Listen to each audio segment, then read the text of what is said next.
మాట్లాడినా అంటే ఓడెక్కదాకా ఓడమల్లన్నా, ఓడదీనాక బోడమల్లన్నా. ఇది కాంగ్రెస్ పార్టీ విధానం. కొంచెమన్నా ఆలోచన ఉన్నదా? ఆ రోజు మీరు 2 లక్షల ఉద్యోగాలు వచ్చిన మొదటి సంవత్సరంలోనే నిరుద్యోగ యువతకు అందిస్తామంటేనే కదా ఈ నిరుద్యోగ యువత ఆ రోజు బస్సు యాత్రలు చేసింది. ప్రతి గ్రామానికి, ప్రతి తండకు, ప్రతి గూడానికి వెళ్ళి ప్రతి గుండెను తట్టి మాకు కాంగ్రెస్ ప్రభుత్వం వస్తే మాకు ఉద్యోగాలు వస్తాయి. కాబట్టి దయచేసి మీరు కాంగ్రెస్ పార్టీకి ఓటేయమంటే 1 కోటి మంది 1 కోటి ఆశలతోని ఆ రోజు ఓట్లు వేస్తే కాంగ్రెస్ పార్టీ అధికారంలోకి వచ్చింది. వాస్తవం కాదని అడుగుతున్నా. ఎన్నికల సామాగ్రిగా ఎన్నికల్లో వాడేటువంటి మైకుల్లాగా వ్యానుల్లాగా యువతను వాడుకొని అవతల పడేసిండు. ఇది వాస్తవం కాదని నేను అడుగుతున్నా. ఆ రోజు నేను ఎమ్మెల్సీ పోటీ చేసినప్పుడు కూడా కొత్తగా కాంగ్రెస్ ప్రభుత్వం వచ్చింది, ఇంకా మాకు ఆశలు ఉన్నాయి, వీళ్ళ ప్రభుత్వం కొనసాగితే ఎమ్మెల్సీ కనుక కాంగ్రెస్ పార్టీ గెలిస్తే మాకు న్యాయం జరుగుతుందని చెప్పి ఆ రోజు జియో 46 బాధితులు గ్రూప్ 1 అవునా ఏం సమాధానం చెప్తారు మీరు?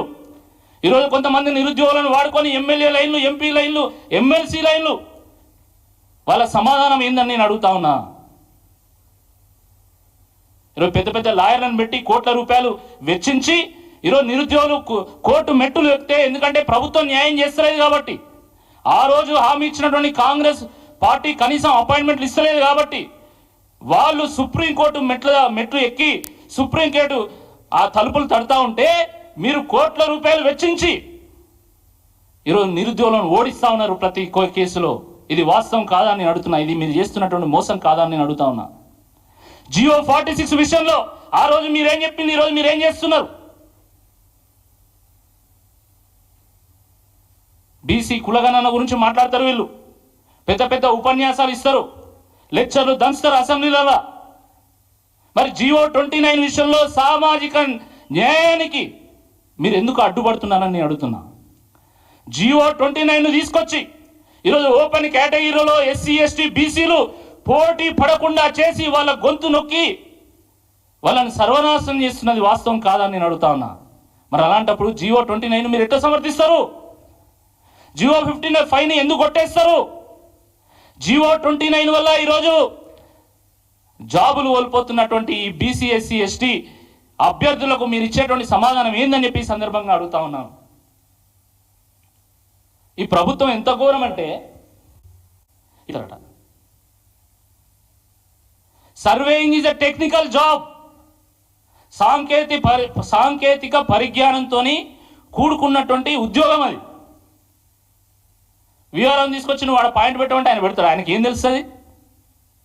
విఆర్ఓ పని విఆర్ఓ చేయాలి, సర్వేయర్ పని సర్వేయర్ చేయాలి. కానీ ఏం చేస్తున్నారు? ఈరోజు డిప్యూటీ సర్వేయర్ పోస్టులో విఆర్ఓని తీసుకొచ్చి పెడతారట. ఇప్పుడు తీసుకొచ్చి పెట్టి మళ్ళీ అవి మేమే ఇచ్చినాం ఇప్పుడు ఉద్యోగాలు. ఈ రాష్ట్రంలో 12,000 మంది విఆర్ఓలు కావాలి. దమ్ముంటే 12,000 మంది విఆర్ఓలకు నువ్వు నోటిఫికేషన్ అయ్యి, పాత విఆర్ఓలు ఆల్రెడీ వేరే వేరే డిపార్ట్మెంట్లో రిక్రూట్ అయ్యి లేదా? ఇప్పుడు వాళ్ళని తీసుకొచ్చి నువ్వు మళ్ళీ విఆర్ఓ పొజిషన్లో పెడితే ఏ డిపార్ట్మెంట్ నుండి వాళ్ళని తీసుకొచ్చినా కూడా మళ్ళీ ఆ డిపార్ట్మెంట్లో ఇక ఖాళీ ఏర్పడుతుంది కదా. మరి దాని నోటిఫికేషన్ సంగతి ఏంది? ఆ ఖాళీలు ఏర్పడినప్పుడు అక్కడ నువ్వు మళ్ళీ కొత్తగా నోటిఫికేషన్ ఇచ్చేది. ఇప్పుడు విఆర్ఓలకే నువ్వు కొత్తగా నోటిఫికేషన్ ఇవ్వచ్చు కదా.